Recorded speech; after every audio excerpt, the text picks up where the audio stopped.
Hey yo tout le monde, c'est Bosco. Aujourd'hui on se retrouve pour une nouvelle vidéo. Alors, ça sera un tutoriel comment grimper en champion en HDB8. Alors je suis en compagnie de Sneaks ici présent, Et yo tout le monde, c'est Snix. qui est lui-même monté à 3288 trophées en HDB8.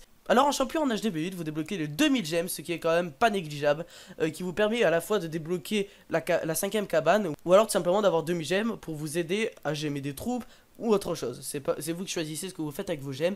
Alors il est monté à 3288 trophées, et moi je suis monté à 3204 trophées en HDB8, donc il a été un peu plus haut que moi. Alors déjà pour monter à 3200 trophées, c'est-à-dire champion, il faut rush. Qu'est-ce que le rush? Alors le rush c'est de monter le plus haut en trophée le plus rapidement possible, donc de trouver des bases avec beaucoup de trophées pour gagner plus de trophées d'un coup. Donc Sneaks va vous présenter sa composition d'attaque qui est... Pour le goïb, j'utilise 2 golems, 3 PK, 10 sorciers, 4 sapeurs, 1 cochon, 3 serviteurs et 6 archers. En sort, nous avons 1 soin, 1 rage et 3 séismes. En CDC, 1 PK et 1 séisme. Alors là, il va vous expliquer comment il va faire pour attaquer ce HDB8. Donc là, j'envoie un cochon pour sortir le CDC, donc il n'en avait pas, donc c'était cool pour moi. Donc après, j'envoie les 4 séismes pour ouvrir au milieu. Mais j'ai essayé d'ouvrir tout le compartiment, mais ça n'a pas marché, donc je me suis fail. Donc c'était dommage. Donc après, j'envoie les 2 golems pour tanker.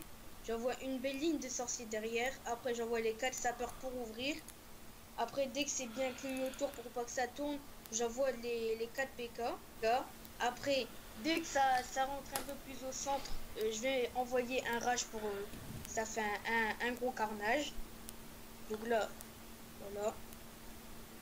Donc là, j'envoie le rage. Donc ça, il y a tout qui est au centre. Après, je vais envoyer un soin dès que les PK auront plus beaucoup de vie. Comme ça va tenir encore plus longtemps. En plus, là, ils sont encore sous effet de rage, donc ça fait mal. Hop, les squelettes, le soin. Et là, ça a tout clean, mais comme par malheur, il y a eu un fail time. Donc j'étais dégoûté parce que dessus, il y avait 30 trophées et j'en ai eu que 20. Hashtag TheGamerCock sort de score. Ouais, mais lui il fait que des fail time, laisse tomber. Ne la laisse pas tomber, elle est si fragile. Oh, t'avais oublié le roi en plus. Ouais, le roi, c'est vrai, je l'ai oublié, je l'ai envoyé à la fin. Parce que je pensais que j'avais tout mis, mais non, j'avais oublié le roi. Donc je pense, si j'avais mis le roi en même temps, enfin dès que j'avais envoyé les PK, et bah je pense que le fail time il serait pas. Ouais, je pense pas que t'aurais fait le time si tu l'aurais envoyé au bon moment le roi. Ouais, parce que regarde, là, même il a pris très cher. Le pouvoir, limite, je l'ai activé, il était déjà mort. Ouais, je pense que t'aurais dû peut-être l'envoyer en bas. Ouais. En plus, les PK à la fin ils ont tourné, donc c'était chiant. Ouais, mais ça va, heureusement c'est un peu clean, mais là j'avoue que ça fait chier, parce que c'est largement t'aurais pu perfect là. Ouais, si je pense, si j'aurais genre à peu près 15 secondes en plus, là, ça passait crème. Donc là on va se retrouver sur mon petit compte, où je vais vous présenter la compo que j'utilisais.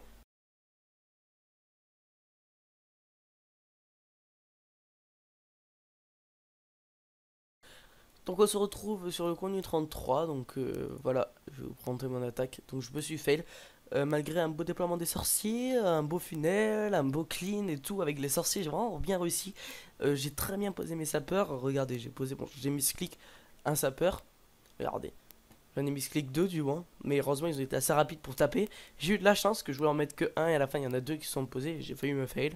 Mais ça n'est pas du tout ce qui m'a détruit, ce qui m'a détruit moi c'est ça, les ballons. Alors, normalement je prenais les HDV.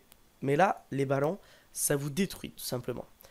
Moi j'ai testé énormément d'attaques. Si vous tombez sur une attaque avec des ballons, en go où il va, ça vous défonce l'attaque en fait. Parce que comme ils sont pas habitués à recevoir des DPS de ballons, en plus d'autres DPS, ben, ils meurent direct vos petites Valkyries. Donc c'est dommage que vos petites Valkyries de level 1 ou 2, ils se fassent défoncer. Et là encore, j'avais une meilleure attaque qu'avant, parce qu'avant j'avais les Valkyries 1 et les sorciers 4. J'avais même le soin et le rush de level 4. Donc autant vous dire, quand j'avais rush champion, j'avais des troupes de merde et des sorts de merde. Mais là, vraiment, mon souci, ça a été les ballons. À chaque fois que je tombais sur ballon, c'est mort. Parce qu'en AG8, pour sortir le château de clan, c'est vraiment ultra difficile. Parce que, regardez là. Je le sors comment, le château, là? Quand tu veux sortir ça, j'aurais peut-être pu attaquer par là-bas. Mais les Valkyries, je sais pas si ça serait bien passé, en fait. À cause des héros, ça aurait tourné, je pense. Mais pas en Go Whip. En Go Whip 4 séismes, ça passe. C'est pour ça, je sais pas, faut faire à peu près, je pense, 1 sur 2. Je pense qu'une compo Goiva, une compo Go Whip, et faire quand même plus attention sur le Goiva. Vous pouvez attaquer des HDV centrés, mais il faut faire attention au château de clan. Mais avec le Go Whip, vous pouvez attaquer des HDV excentrés, de préférence, mais vous pouvez attaquer avec le CDC centré. C'est la seule différence qu'il y a. À vous de varier, de choisir la compo qui vous correspond le mieux. Donc maintenant, on va vous expliquer le temps de jeu. Parce que oui, quand on rush, il y a le temps de jeu. Il n'y a pas que la composition ou la puissance d'attaque. Alors, le temps de jeu. Moi, personnellement, à l'époque, c'était des sessions de 6 heures. Donc, quand j'avais école, je jouais très tôt le matin, 2 ou 3 heures. Et le soir, je faisais largement la session de 6 heures. Ensuite, pendant le week-end, je faisais la session de 6 heures très tôt le matin, le midi et le soir. Et si j'avais le temps, un peu la nuit. Ensuite, il faut savoir gérer les défenses au niveau du temps de jeu. Si admettons vous êtes là, vous prenez une défense de 12 heures, vous voyez que vous serez rentré à la maison dans 7 heures, vous pouvez faire une attaque, ça vous enlèvera 3 heures de bouclier et vous aurez une attaque en bonus. Il faut vraiment savoir gérer son bouclier aussi par rapport aux défenses, et ça compte un peu dans le temps de jeu. Admettons, si vous restez 10 minutes de plus pour faire cette attaque et qu'à la fin vous pouvez gagner avec chance 10 trophées en champion, eh ben ça sera 10 trophées bonus que vous avez gagné par stratégie. Donc maintenant je vous laisse avec Sneaks qui va vous expliquer lui comment il a utilisé ce temps de jeu. Donc moi quand je me connectais pour Rush, j'étais entre midi et 14, non, midi et 16 heures environ. Donc je faisais du 5 heures de jeu à peu près.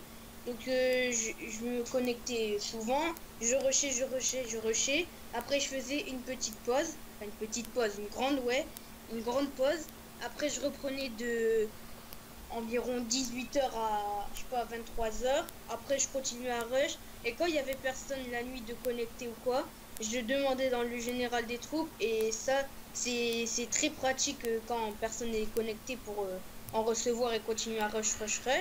Et comme ça a très bien marché. Ouais, parce que lui, il m'a surpris. Moi, j'étais en HDV9 et on était au temps de trouver. Il m'a dit, vas-y, on peut faire une petite course. Le premier qui passe champion. Le soir, il était 23 heures, j'avais 30 trophées de plus. Le lendemain matin, je me réveille, il m'a mis 150 trophées dans la tête. J'ai pas compris, j'ai rien compris à ma vie. Je crois que je l'ai fait à peu près en 5 jours, je crois. Ouais, moi je l'ai fait en une semaine avec l'école, donc... Ouais, toi t'étais chaud. Donc après, on va vous expliquer le temps à attendre pour trouver des attaques. Vraiment, ça dépend. Soit vous pouvez trouver beaucoup de TH9, vous pouvez faire 2 étoiles, mais avec 10 trophées. Et si vous voulez rush le champion, ça vaut pas le coup d'attaquer ça. En champion, vous pouvez attendre, je vous dis, allez, 15 trophées, 20 trophées, c'est ce que vous pouvez largement attaquer. Moi, personnellement, c'est ce que je faisais. Après, toi, Sneaks, t'as tenté d'avoir quoi comme offre de trophées? Moi, je cherchais plutôt du 30 trophées pour que j'avançais plus vite en trophée. Donc même si je faisais pas 2 étoiles, c'était pas grave parce que déjà une c'était assez, j'avais déjà 10 trophées, ce qui est énorme pour en champion en HDV 8. Donc ça allait plutôt bien. Ouais. Bon, après, ça dépend des gens. Moi, personnellement, je faisais beaucoup plus d'attaques comme je me suis toujours débrouillé à avoir des compositions sans avoir besoin d'un château de clan bien précis et donc pas avoir besoin d'avoir beaucoup de personnes de connecter. Moi, du coup, je boostais les casernes. Ça me faisait faire beaucoup plus d'attaques que d'autres personnes lambda. Et du coup, je pouvais enchaîner les attaques. Et même si je trouvais, admettons, que des 5 trophées, au bout de 2 attaques, admettons, Sneaks avait le temps d'en faire une, gagner 10 trophées. Moi, j'avais le temps d'en faire 2, d'en gagner 10, et ça revenait à peu près à la même chose. Après, ça dépend, bien sûr, des personnes et de leur type d'attaque, s'ils préfèrent j'aimer ou pas les... Après, les villages en défense. Donc, on peut vite fait vous montrer le village de Lecomte du 33. Donc, qui est mon petit compte. J'avais typiquement ce village-là, parce que c'était exactement même ce village-là que j'avais pour rush. Après les villages, on va pas vous mentir, c'est pas ce qui vous aide à rush en HDV8, parce que tout simplement aussi haut en trophée, vous faites tout le temps perfect. Carglass répare, Carglass remplace. Vous pouvez d'ailleurs demander à Sneaks, lui aussi il doit tout le temps se faire perfect. Mais surtout, en plus, ça prenait vraiment cher. Des fois, je revenais, je me connectais, je voyais des moins 42, des moins... Ouais, toi t'as pas eu de chance, toi t'as eu des moins 42 tout le temps. J'ai gagné qu'une défense sur tout mon mois de rush. Bon, j'ai rush pendant une semaine, mais si on comptabilise tout le mois, même en comptant les farms, j'ai gagné qu'une seule fois. Parce qu'à la fin, je me suis mis à farm en master.